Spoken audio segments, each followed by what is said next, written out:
discussion, okay? Madam Secretary. Thank you to the greatest boss in the world for a long time now. It's just an honor to be here. I'm going to keep my comments very short because I really want to make sure that you and the world gets to hear from our farmers. So a couple of quick points. Number one, this country and our farm economy is facing a crisis that we inherited that most of these farmers have not seen in their lifetime. Profitability is down. It's just one crisis after another. When we came into office, sir, when you did and you were sworn in on January the 20th, as you mentioned, not one new trade deal had been struck in 4 years. The cost of inputs for our farmers, fertilizer up 36%, manual labor up 47%, interest rates up 73%. When you combine the cost of inputs for our farmers married to no new trade deals, and then you're facing an administration whose priorities were DEI, climate change, putting the farmer aside. I mean, it was an absolute war on agriculture and on our rural communities. That all changed on January 20th. So as, sir, we are working, and you have been just so resolute. I mean, these are our people. Rural America is the fabric of our country. This is the way of life that preserves the American dream for the next 250 years as we celebrate the first 250 years. So we began to go to work immediately. What these elected officials sitting across from us did with the One Big Beautiful Bill, with a lot of help and direction from you, was the largest investment in rural America in any of our lifetimes. We will begin to see that effectuated next year in 2026. As we have fought to bring input costs down, you have talked about, and even this weekend did an executive order, signed one, on looking into the reason that so much of these costs have been driven up over and over. Equipment, again, fertilizer, seed, et cetera, et cetera. We have to make sure we understand why that is. And then the continuing of the additional trade deals across the world. And no longer will America be held and beholden to the regime of other countries' tariff infrastructure. Instead, we are moving our products out across the world. Having said that, and we have been listening to the farmers for the last 10 months, 11 months, sir, that the bridge that is needed to get from the last administration and what basically happened under the last president and the last U.S. Department of Agriculture to this new golden age for farmers, where instead of farming for government checks, they can farm to feed their family and sell their products and pass it on to the next generation, that this bridge is absolutely necessary based on where we are right now. So as the president said, we are very pleased to announce that today we are going to be effectuating an $11 billion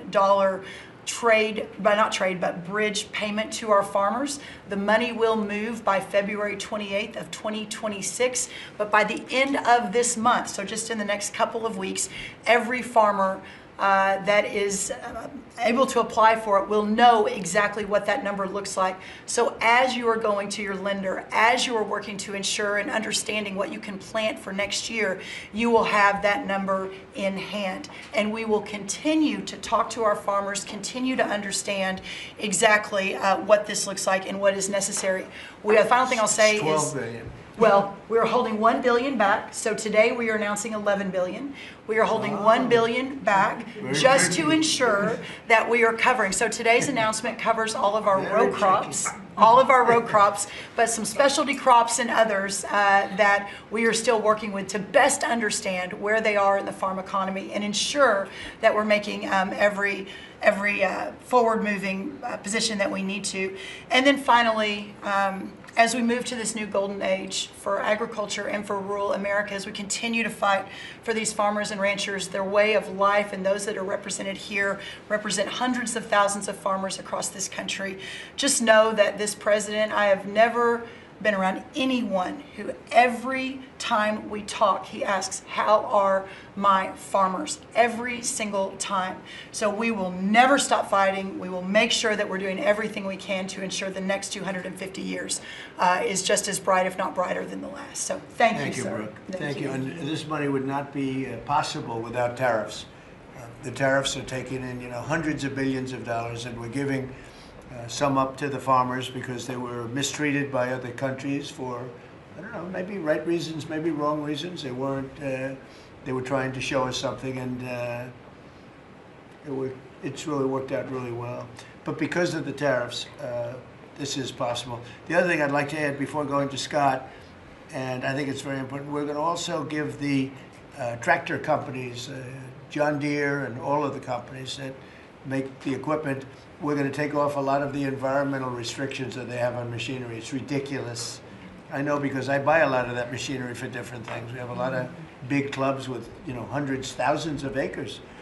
And I buy a lot of stuff, and you buy it, it's got so much equipment on it for the environmental, it doesn't do anything, except it makes the equipment much more expensive and much more complicated to work, and it's not as good as the old days. And we're going to take a lot of that nonsense off of the equipment, which is going to reduce, and we're going to do it, and we're going to say you're going to reduce the prices. We're not going to do it and they're not going to reduce. They're going to have to reduce their prices because farming equipment has gotten too expensive. And a lot of the reason is because they put these environmental excesses on the equipment, which don't do a damn thing except make it complicated, make it impractical. And you really have to be, in many cases, you need about 185 IQ to turn on a lawnmower now. So we're going to take that off, that crap off that they put on Biden mostly. And we're going to take that off. So that's going to make a big, that'll bring down the equipment prices a lot. That's right. And we're going to do that immediately. You're going to work with Lee Zeldin, who's not here, he's doing a fantastic job, and Lee is going to work that out. And that would be most of it. It's crazy. The machines, they're always under repair because they're so complicated that you can't fix them. The old days you used to fix it yourself. Now you can't do that. You have to be a PhD from, let's say, MIT. Okay, so we're going to get that done.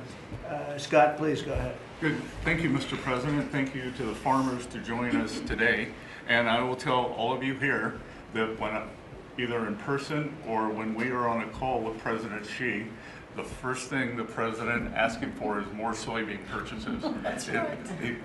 We don't talk about geopolitics. We don't talk about trade. It's about soybean We purchases. don't even say hello. We immediately start. Soybean. We start with the soybean, please. Could you do a little? It's always could you do a little more? So, and I think President Xi has heard President Trump. This group represents an American way of life that has fed our nation and its spirit for hundreds of years. You are the caretakers of the most productive agricultural country on earth. You drive hundreds of billions of dollars in exports, support millions of jobs, and keep America's economy running strong. And this administration is committed to keeping it that way. By putting farmers first, President Trump is ushering in a new golden age for agriculture. The President's $11 billion relief package for America's farmers comes at a critical time. These direct payments will give producers the breathing room they need to market this year's harvest and plan for next season. This serves as a liquidity bridge during a period of adjustment, supporting the strongest agricultural sector in the world.